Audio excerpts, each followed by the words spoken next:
do artigo que nós iremos ver no decorrer da apresentação e vamos introduzir o trabalho.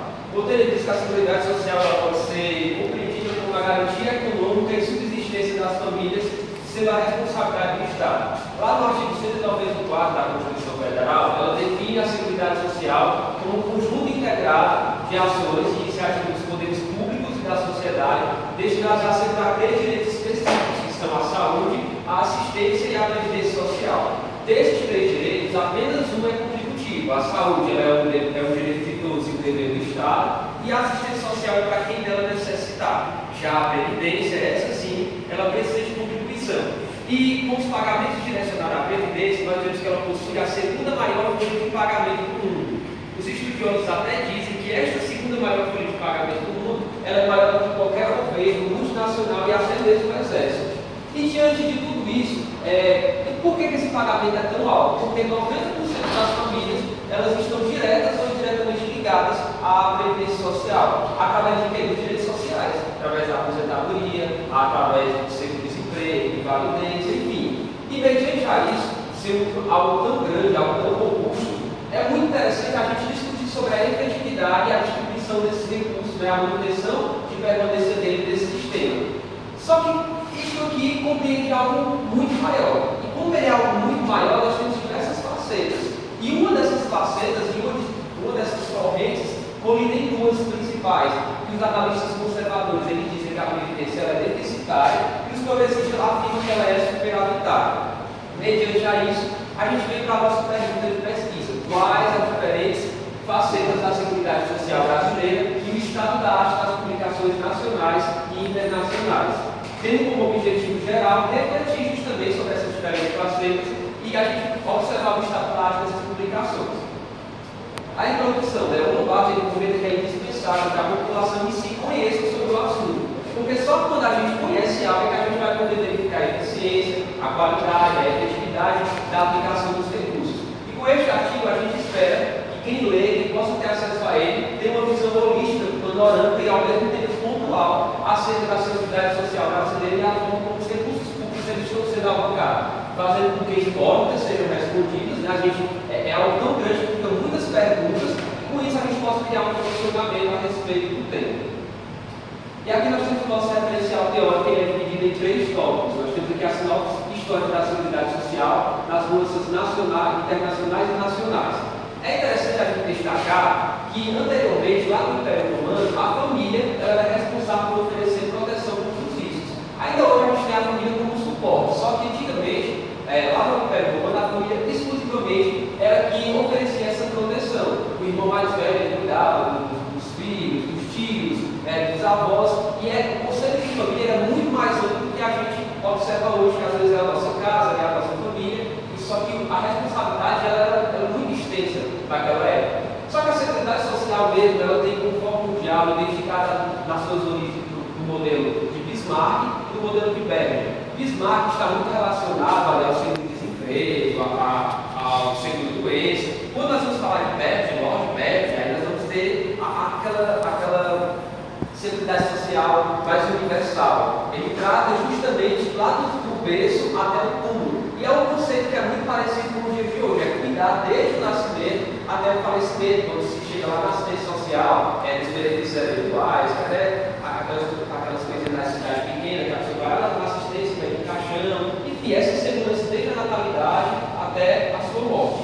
Só que o marco normativo da Previdência Social no Brasil é a Lei Eloy Chaves, com a criação das CAPs, que são as Caixas de Aposentadorias e Pensões. Bem no início mesmo, ela era voltada apenas para os ferroviários. Só que na década de 30, a gente já começa a ver as CAPs sendo colocadas por categorias, e cada categoria tendo a sua CAPs.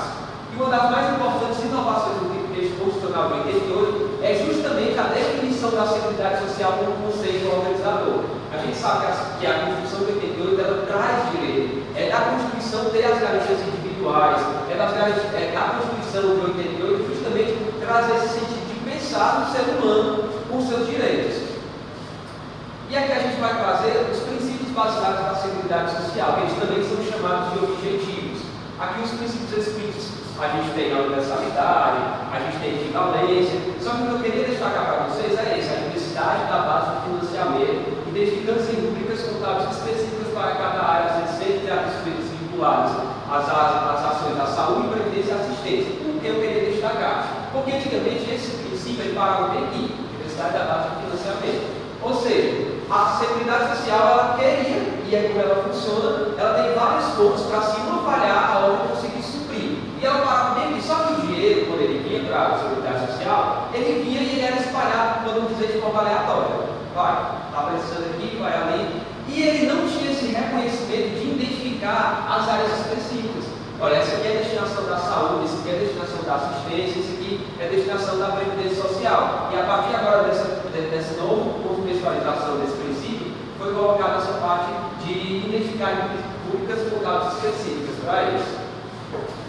Seguridade Social Brasileira, a institucionalidade, o orçamento e a reforma tributária. Como eu falei anteriormente, a Constituição de 88 ela enquadra a Seguridade Social como um direito fundamental.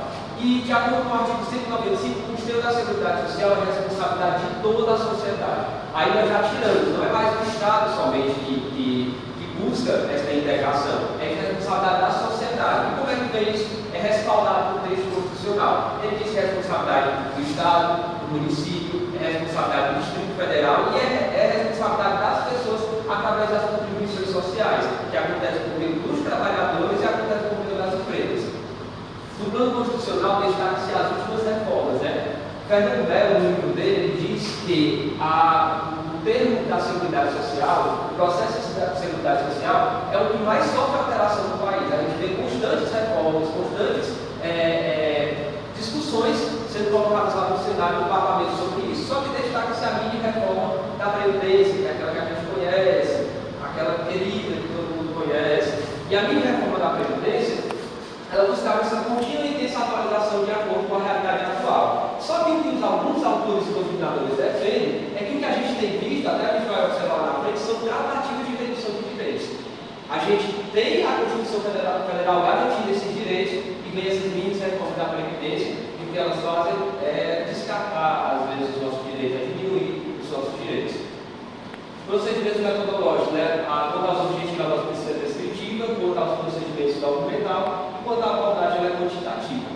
Os procedimentos metodológicos, nessa pesquisa a gente tivemos como direcionador a seleção de artigos dos bancos de dados Science Direct, Spell, Cielo, Scope, Gesto, Liberal e o RIDEI. Temos pesquisado, nós usamos a Seguridade Social, Previdência, Aposentadoria, Assistência Social e alguns correspondentes. A gente buscou no título, no resumo, nas palavras-chave do documento. Nós temos um total de 639 artigos científicos aptos, só que vale destacar que a quantidade de pesquisa a gente encontrou mais de 4.000 artigos, só que isso estavam aptos para os nossos objetivos, foi 639, distribuídos em 167 periódicos diferentes. Empregou-se uma análise sociais com o Microsoft, o Cinest na versão 6. Pronto, a descrição de análise dos resultados, o que a gente fez? Nessa sessão a gente dividiu em duas. Essa primeira parte a gente vai analisar algumas questões que a gente começou lá no referencial periódico, principalmente no que tange à previdência ser ou não deficitária. Mais à frente a gente vai fazer uma análise sociométrica e biométrica. Vamos lá, pessoal. A gente disse anteriormente que ficou aquela discussão, a seguridade, a previdência social, ela é ou não deficitária. Aí aqui o nosso amigo Costa vem dizendo que políticas restritivas lá do ano de 1990 vem causando desmonte na base de financiamento. E que políticas restritivas são essas? É aqui a gente destaca a DRU e a gente destaca também as renúncias fiscais. Aí vamos pensar um pouco. Boa parte, às vezes, do governo diz que a previdência social é deficitária.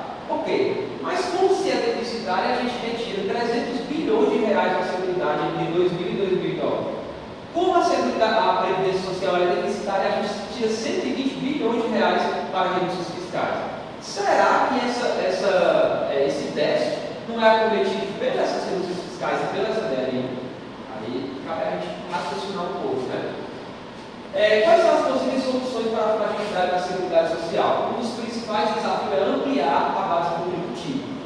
Esses aqui tem tudo uma ligação com outra, a efetividade da arrecadação e geração de emprego informais. Por quê? Porque quando a gente olha hoje para a população, a gente vê que muitas pessoas estão descobertas pela Previdência. E descobertas como? Através de trabalhos informais.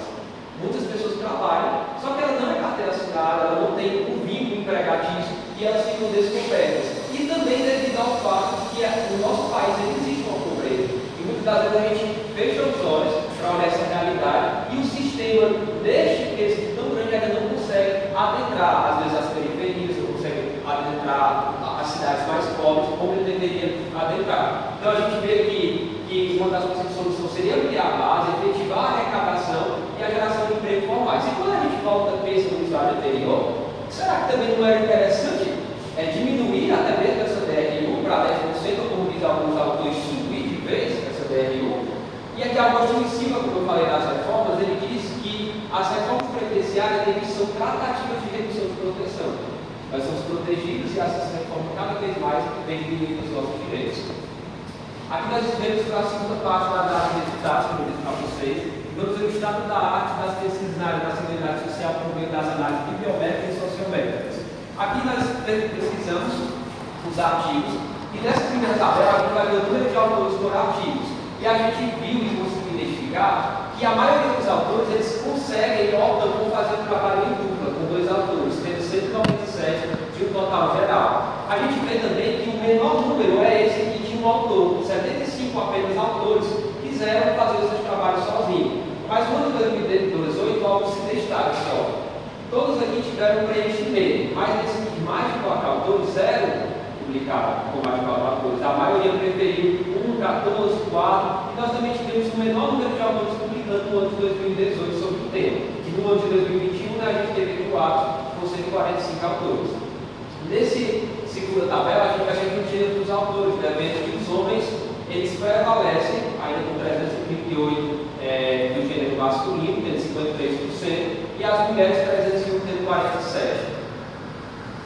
Nós temos aqui a distribuição geográfica dos autores. Como é que a gente pode observar? Vemos que o Brasil ele se mantém invicto como o país que mais publica a respeito da área de previdência, seguridade social, assistência. Vemos que no ano de 2021 foi o ano com o maior número de países envolvidos, né, neste processo de publicar sobre esses assuntos. E tem 2023 apenas 23, mas cabe ressaltar que nós estamos na metade do ano. Né? Pronto, aqui nós vemos a rede dos temas superiores através do software que a gente utilizou. Essas redes a gente vai ver basicamente os laços que os temas, os periódicos, os autores possuem entre si. E aqui está muito notável que nós temos 2 temas que mais se destacam, que é o Social Security e o Retirement, que significa seguro social em português e aposentadoria em português. E a gente vê que esses temas elas mantêm mais ligação com os outros temas. Ó. É bem visível. Quando nós vemos aqui, para a Segura 2, a gente vê as instituições e a gente vê que ela publicou muito de modo pulverizado. A gente tem visto que as instituições e os temas eles estão bastante espalhados. E aqui destaca-se duas universidades, a Universidade Federal do Rio Grande do Sul e a Universidade Federal de Campina Grande, como as universidades que mais publicaram a respeito dos temas em questões e traçaram laços. Quando nós vamos para cá, isso aqui eu acho muito interessante, é a rede social dos temas e autores. Por quê? Quando a gente vê essa parte totalmente escura, a gente tem visto que os autores eles têm se complicado. Os autores, até confirmando o que a gente mostrou anteriormente para vocês, eles têm criado vínculos e laços através das publicações.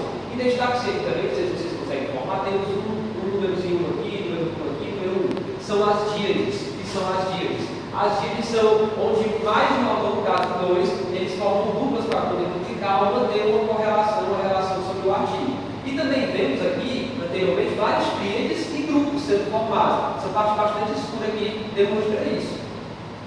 Esta figura aqui também é bastante interessante, porque nós vamos ver aqui as lacunas estruturais. O que são as lacunas estruturais? Eu gosto de chamar de ilhas. São instituições que preferem publicar sozinhas. Elas não mantêm esse network, não mantêm esse contato. Só que quando nós vamos para cá, destaca-se a Universidade Federal da Bahia, como a Universidade Federal que mais possui vínculos com outras instituições, tanto no cenário nacional como internacional. Aqui nós temos a rede social dos autores, também temos mais uma vez lacunas estruturais, só que o número é muito menor, são poucos autores que preferem publicar artigos sozinhos. E quando nós olhamos para esse todo aqui, a gente vê que eles estão bastante ligados uns aos outros. E quanto mais central, aqui nós temos os artigos, significa que mais eles mantêm relação com os autores.